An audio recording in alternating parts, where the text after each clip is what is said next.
Hi, I'm here with Bhakti Marg Swami. Now, you are a Canadian-born Hare Krishna monk, also known as the Walking Monk, and you're getting ready to walk across America. You've previously walked across Canada 4 times, covering over 17,000 miles. Can you talk a little more about your background and also the reason that you're walking across America? Okay, well, sure. I guess I'm a product of the 50s generation, 60s, you know, the counterculture.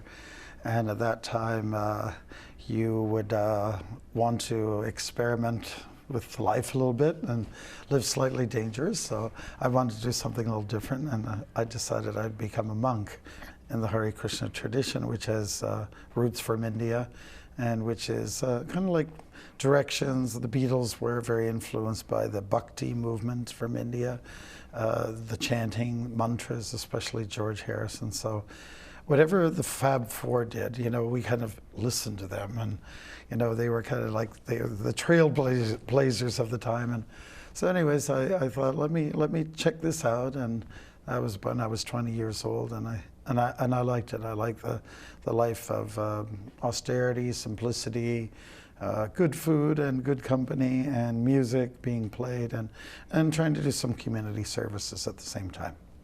Certainly. Now, you're going to be walking from New York City to San Francisco next year in 2016, and right now you're training, you're walking from Boston to Pennsylvania. Could you talk about why you're going to be walking across America? Well, this year for us, those of us who are members of the Hare Krishna tradition, it's significant because it's the 50th anniversary of when our teacher came from India and landed on American soil at Boston Harbor. That was in September '65. So that's why I was on a cruise with a whole bunch of friends to commemorate that. And so this walk, which I'm doing currently, it is a warm-up walk for the cross-US venture. And I'm basically sort of retracing the steps, at least symbolically, of our teacher. He came to Boston, then the ocean liner that took him over from India brought him to New York City. From there, quickly he went thereafter to spend about 1 month in Butler, Pennsylvania, where his sponsors lived. And then from there, shortly thereafter, he went to New York to start the mission, and we got registered as the International Society for Krishna Consciousness. So that's the route I'm taking right now. And then what happened was, you know, the Lower East Side of New York was the happening place in the 60s, and there was a whole other thing going on the West Coast. So our guru went to the Haight-Ashbury area in Bay District in San Francisco. And so I'll be walking from New York City to San Francisco on what I understand is the oldest highway, or the first highway built in the U.S., maybe, I guess, in the world. Right. And it goes straight across. It's kind of practically like a straight line, the old Lincoln Highway, so has historical significance. And of course, I'm walking for my guru. And I guess in a broader sense, I like to think my walk is for honoring our teachers, walking for our teachers. And I guess it's a group of people that's kind of underrated, in many ways underappreciated and undervalued. It's like if you come from a tradition, or let's say maybe in the 50s, you did have that kind of reverence. It's something I guess we've lost a little bit, you know? And certainly the tradition that I adapted to, you know, the more, let's say, ascetic lifestyle, with roots from India, you know, you would have great respect for your guru. And I figure it doesn't hurt to have a little more respect, you know, Aretha Franklin in the world today, you know. Certainly. There's a need for that. Absolutely. Now, do you mean like school teachers or spiritual teachers, or just anyone that maybe has taught you something important in your life? But when I'm talking about teachers in the very broad sense, anybody who guides you and puts you and opens a door for you, a door for opportunity to make life more successful in all levels, maybe materially, and especially like building character.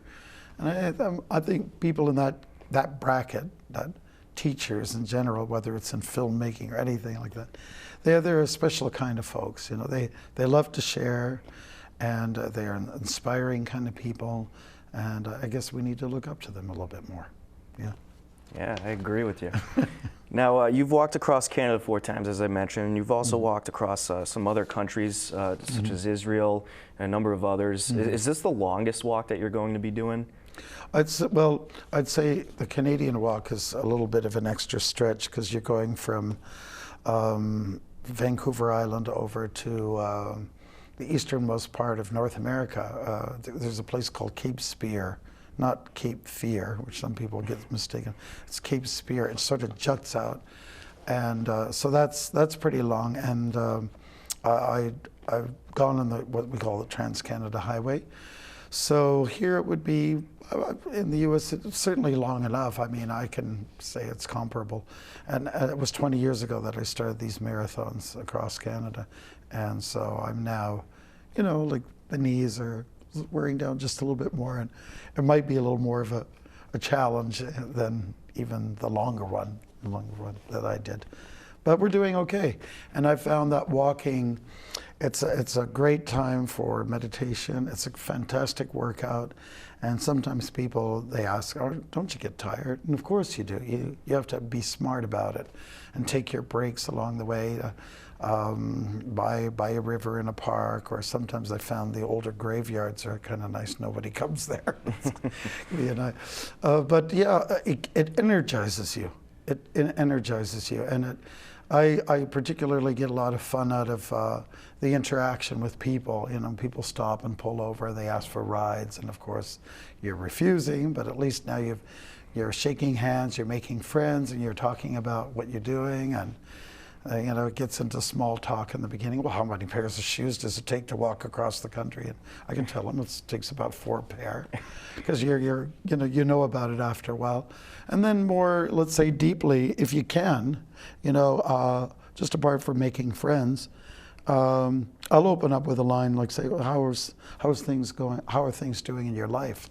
Relationship-wise, for instance, that's the biggest thing in people's minds, their relationship with their life partner, or with their children or community. That's the biggest thing. And then, you know, maybe you can talk a little bit about some spiritual things too, like, you know, and I like to think that the walk is a little bit sort of mind over matter. You know, if I'm doing, say, 25 miles a day, I feel I'm doing all right, you know, and a lot of people have a problem just, you know, kind of like walking to the corner store to get something at the convenience store. Yeah. So like, I guess what I'm also trying to say here is that it's a little bit of a statement towards the green, you know, movement, you know. Right. I think we need to take care of ourselves a little bit more. These bodies were made for walking, and from head to toe, and that's what the ancients used to do. Our ancestors, whether you've come from an Irish background or indigenous, or, you know, Celtic culture, if you really trace it back, people their vacation was a pilgrimage, you know, like a long walk for your own sort of purging. You know, it's kind of like a cleansing, which we all need to do.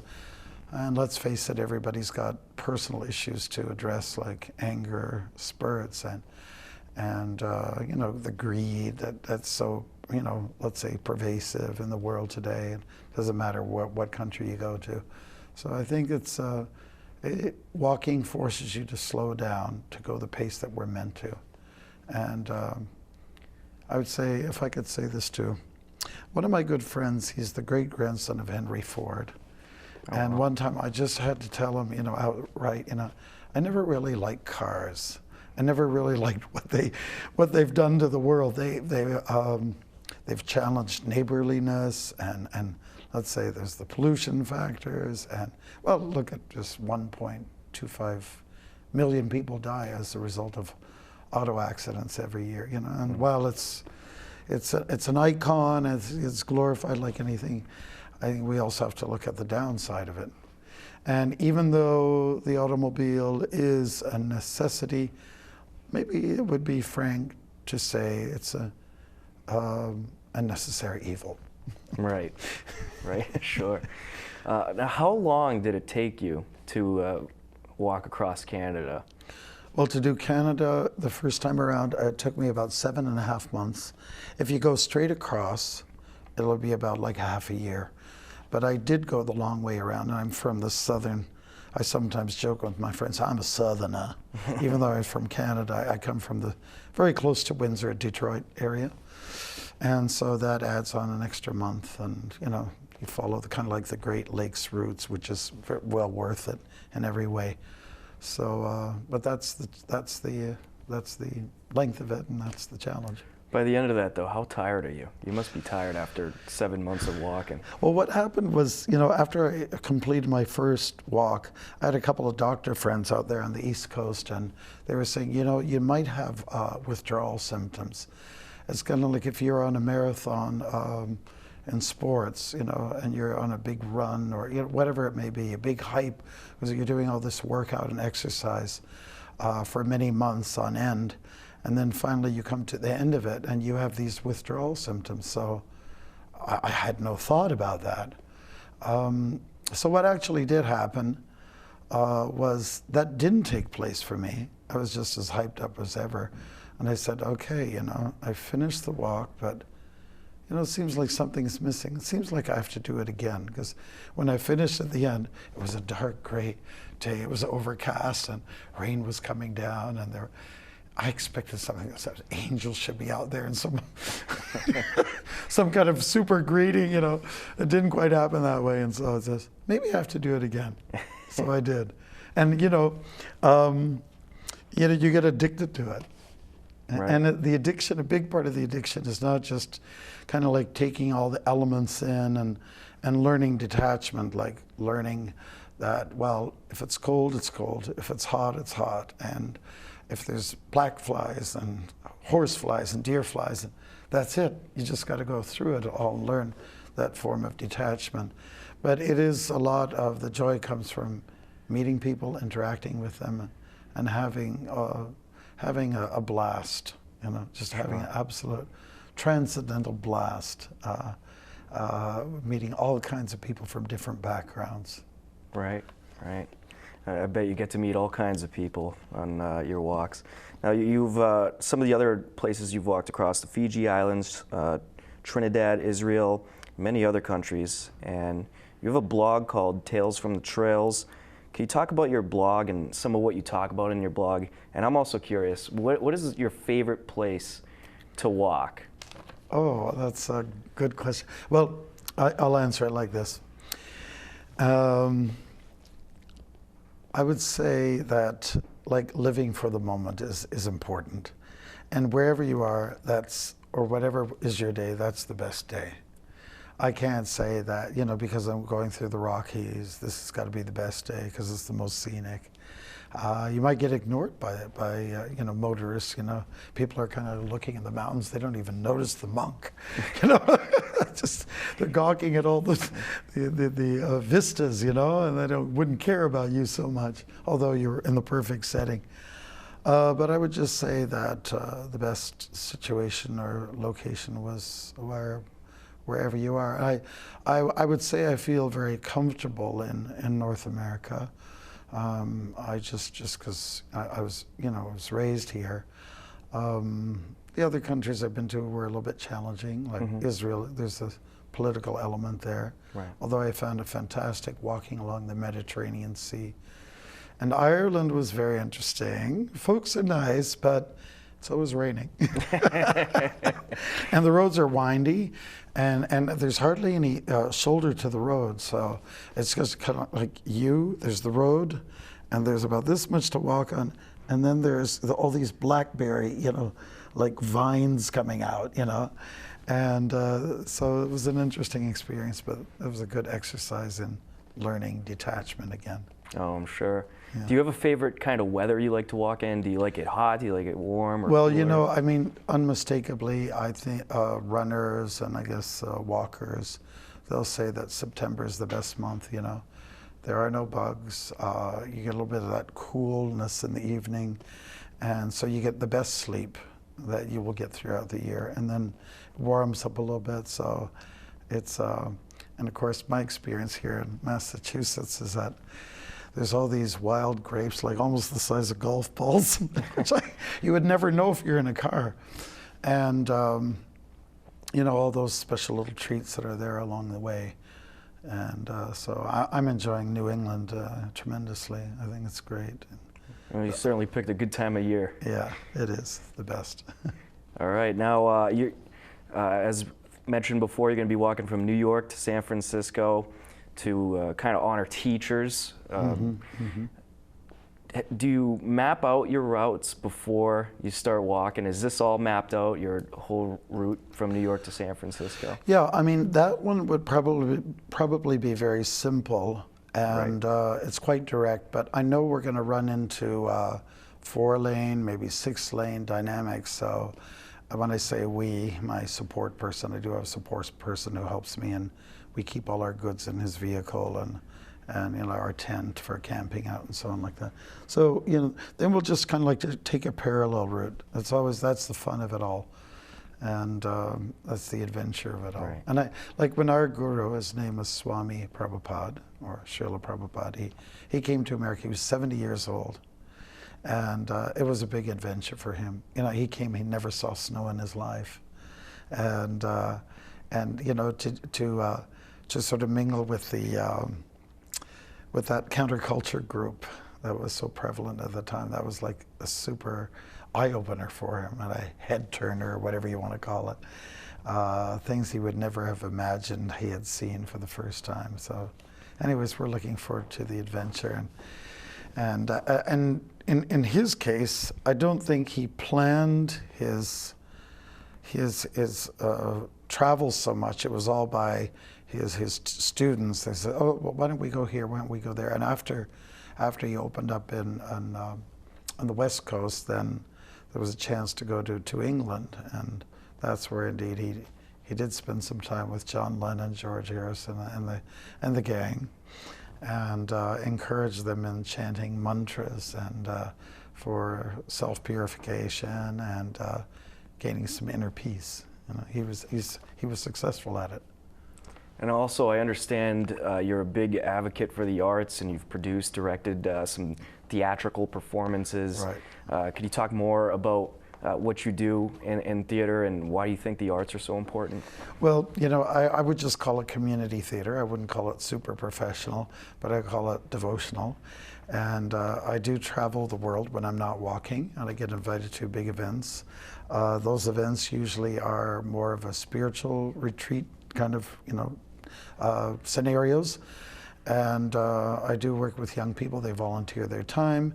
And I've written the plays. I guess you'd call it morality theater. And we always bring out some, you know, good plug-in for family values and, you know, what kind of like what's right and wrong. Always trying to go for the dharmic thing, the right thing. When I say dharma, I mean that what's righteous. And so we have a great time. And let's say staging these events at you know, very small to big stages, and I think it's a great way to, like, I guess I call it like a therapy almost. Everyone's got some hang-ups, but for young people to build up team spirit and learning lines and having discipline and fun at the same time, running in parallel lines. It's you can't get a better program than that. And then entertain, and everyone gets excited, you know, mom and dad come, and, you know, and aunts and uncle, everybody, the whole community, all their friends come in, they see what they're doing. And we have these amazing, like, you know, fight scenes, and we have people, scenarios of yogis sitting under trees and meditating, and it's, you know, sky's the limit for what you can do on the stage. Sure. Now, lastly, you stumbled upon the Golden Pond Dancing for the Aging Population program. Right. And everyone seemed to enjoy it. Could you talk about how you ended up getting involved with that program that day, and did you enjoy it? Yeah, well, it was day number 2 of walking from Boston, and I ended up at that park at Hopkinton, and it was where the Boston Marathon program begins. I had no idea. There was this statue of a man, you know, holding a gun, and I guess it represented a person from 1905, and he had sort of a Hitchcockian kind of like physique, and I guess he was shooting the gun to start the marathon for 30 years of his life. Anyways, I thought, whoa, this is the place where it all happens. And then I had been walking already for a good 3 hours, and it was time just to lie down under one of those oak trees and take a rest. And then as I was getting up, I was noticing some rustling going on around by the gazebo, and it was a fellow, you know, laying out chairs, and there was a couple of women there. One of the ladies was, she was like an instructor, for like aerobics kind of instructor, you know, for movement, you know, helping senior citizens. So. My support guy, Viva Swan, who's with me, he's from Michigan, he went over and talked to them and said, we got the walking monk here. And so I guess the dance instructor was told, I know some moves, so okay. I got on then teamed up with her, and we just had a fantastic time with the senior citizens, and not so much talking about walking, but about moving, you know, and a big part of being able to walk hour upon hour is that you have to take those moments of relaxing, stretching, and you know, just like if you just continually inhale, you'll die. You have to exhale. So with the body, you know, the stretching is the exhaling part. Right. And we just had a great time with those folks. And then we got invited to the Golden Pond for dinner. And of course, we're on a strict vegetarian diet. No meat, fish, and eggs. And that's another thing. I mean, you can be fairly robust, you know, on a vegetarian diet. And I tell people elephants are vegetarian. I wouldn't want to wrestle with one. So that was a great evening, and we were so well received and taken care of, and that I won't forget it. So certainly, Golden Pond is a very appropriate name. Absolutely. Well, I'm glad you stumbled upon that program, and we got the chance to sit down and talk today. As Bhakti Marg Swami, or as many refer to as the Walking Monk, and your website is thewalkingmonk.net. People can see some more information about you there. Thank you so much for coming in, and I wish you the very best of luck on your walk from New York to San Francisco. Well, thank you very much. Really appreciate it, Tom.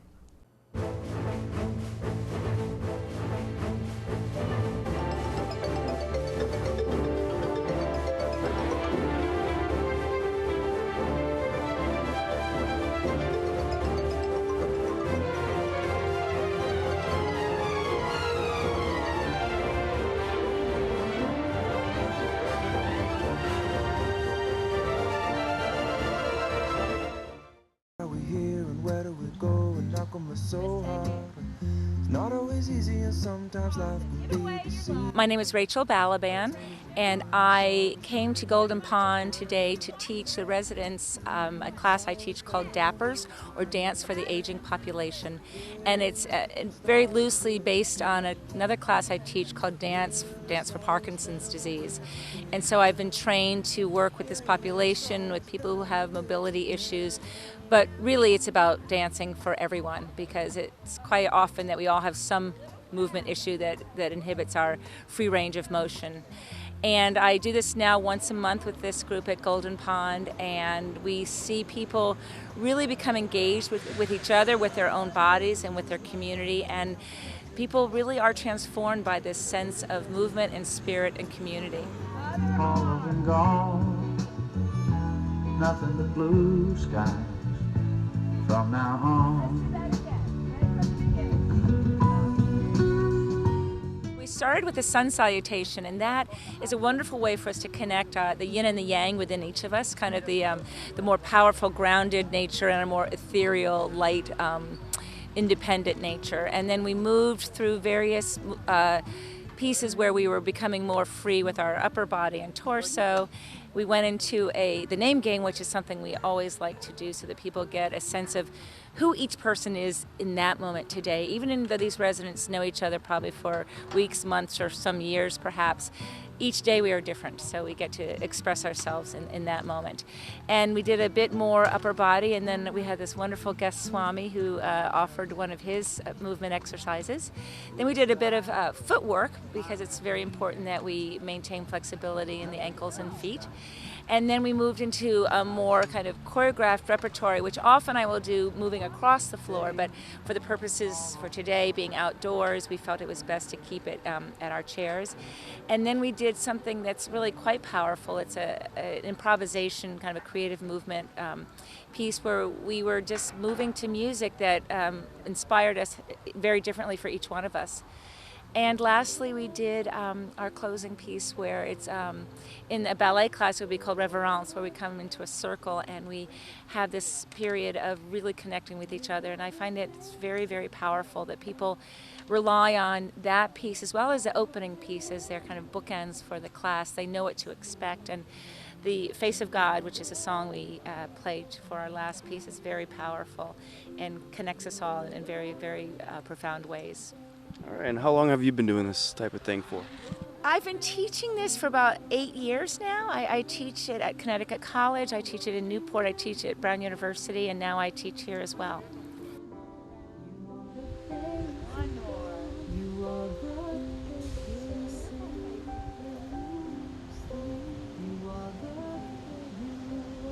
Thank you so much for joining us. Lovely, serendipitous happening. Some of the staff of Golden Pond went down to the fire department and served up some lunch to thank them for their service. Chef Chris Reed cooked up some delicious food to thank the fire department for all that they have done for Golden Pond. Executive Director Dr. Barry Zeltzer, Chef Chris Reed, Jen Belisi, and Chris Liardi made the surprise visit. So we're really here to thank the fire department, which has always been so helpful to Golden Pond. We have a lot of residents, up to 180 residents, and they're here often in our building. So we appreciate their service to us. So we're making a lunch for them. Yeah, what did you make for lunch today? It was Chris. It's grilled chicken with an herb cheese on ciabatta bread with lettuce and tomato and bacon. And we have a nice apple crisp with whipped cream. Excellent. So, Michael, how's the lunch? Very good. It's a lot better than what I brought.